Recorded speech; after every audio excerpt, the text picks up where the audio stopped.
ভয়াবহ বন্যায় ভেঙেছে যাতায়াতের একমাত্র রাস্তা। তারপর কেটে গিয়েছে প্রায় ৩ বছর। তারপরেও সংস্কার হয়নি যাতায়াতের একমাত্র রাস্তা, যার কারণে জীবনের ঝুঁকি নিয়েই যাতায়াত করতে হচ্ছে এলাকাবাসীদের।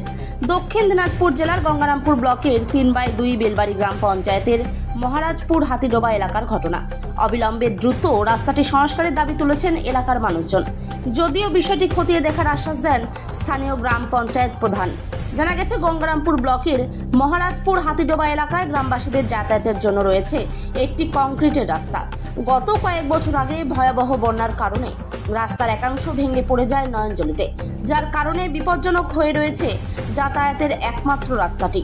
এদিকে বিকল্প রাস্তা না থাকার কারণে জীবনের ঝুঁকি নিয়ে নিত্যদিন রাস্তা দিয়ে পারাপার হতে হচ্ছে গ্রামবাসীদের। বহুবার প্রশাসনকে জানিয়েও কোনো লাভ হয়নি বলে অভিযোগ। এমতাবস্থায় যাতায়াতের রাস্তাটি দ্রুত সংস্কারের দাবি তুলেছেন গ্রামের মানুষজন।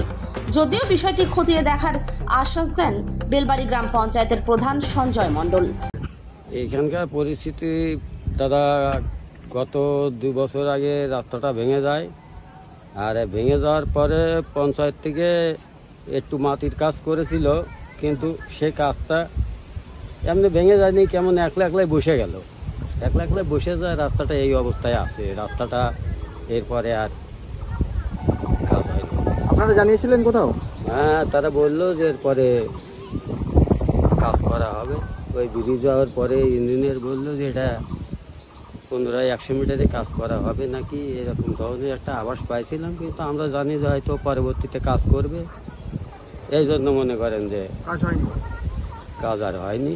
এই যে রাস্তাটা খারাপ থাকার ফলে কি কি অসুবিধার সম্মুখীন করতে হচ্ছে আপনাদের? আমাদের সম্মুখীন বৃষ্টি হলে আমরা চলাচল করতে পারি না, গাড়ি ঘোড়া নিয়ে যেতে পারি না। আমাদের এলাকার লোকজন চলাচলের খুবই অসুবিধা। কি চাইছেন তাহলে? আমরা এখন চাইছি আমাদের রাস্তাটা ভালো হলে, রাস্তাটার কাজ হলে একটু এলাকার লোকের উপকার।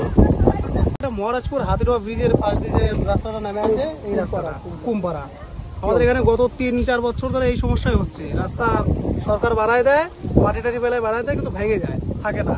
এই কিছুদিন আগে রাস্তাটা ঠিক করলো, আবার এরকম হয়ে গেছে। খালি শুধু মাটি ফেলা দিচ্ছে, আদার্স কোনো কাজ হচ্ছে না। তার জন্য আমাদের খুবই সমস্যা হচ্ছে। টোটো নিয়ে টোটো আমরা চালাই, সেটা বাড়িতে আনা যাচ্ছে না, রাস্তা ওইখানে রেখে দিতে হয় গাড়ি টাড়ি। রাত্রে কেমন অসুবিধা হয়? রাস্তা তো প্রচন্ড অসুবিধা, বয়স্ক লোকজন আসতে পারে না, অনেকে মোটরসাইকেল পুড়িয়েও যায়, খুব সমস্যা হচ্ছে। মোটরসাইকেল নিয়ে পড়ে যায়, এখানে পড়ে যায়, নিচে পড়ে যায়। এর আগে একটা ওই বাড়ির একটা মোটরসাইকেল নিচে পড়ে যায়, মোটরসাইকেলটা ভেঙে গেল।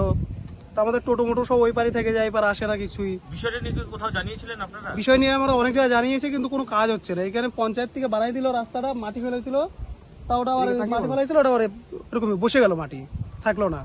এটা কোন পঞ্চায়েত? আমাদের এটা বেলবাড়ির 2 পঞ্চায়েত। কি চাইছেন তাহলে আপনারা? আমরা চাইছি যে রাস্তাটা এখন ভালো হোক। সামনে তো বর্ষা চলে আসলো, এখন আমরা হাঁটাচলা কেমন করে করবো, এটাই আমাদের বাচ্চাদের স্কুলে যেতে কোনো অসুবিধা হয়? অসুবিধা তো হচ্ছে খুবই। বাচ্চাদের স্কুলে যাদের বাড়ির ফ্যামিলি নিয়ে এসে স্কুল পার করে দিয়ে আসে, ভ্যান ঢোকে না? না, কিচ্ছু ঢোকে না। এইরকমই সমস্যা। আমরা চাচ্ছি রাস্তা যত তাড়াতাড়ি হোক, সুস্থ হোক, রাস্তাটা ভালো হোক, যাতে আমরা গাড়ি ঘোড়া নিয়ে বাড়িতে যেতে পারি। এর আগের বছরে আমরা ওটা ঠিক করেছিলাম, কিন্তু বারবার ঠিক করার পরে ওটা ভেঙে যাচ্ছে। ঠিক আছে, এই ব্যাপারটা যদি ইরিগেশন দপ্তরকে জানানো হয় বা জানিয়ে কাজটা করলে হয়তো ভালো হবে। আপনি কি বিষয়টা জানাবেন ইরিগেশন দপ্তরে? হ্যাঁ, অবশ্যই জানাবো আমি।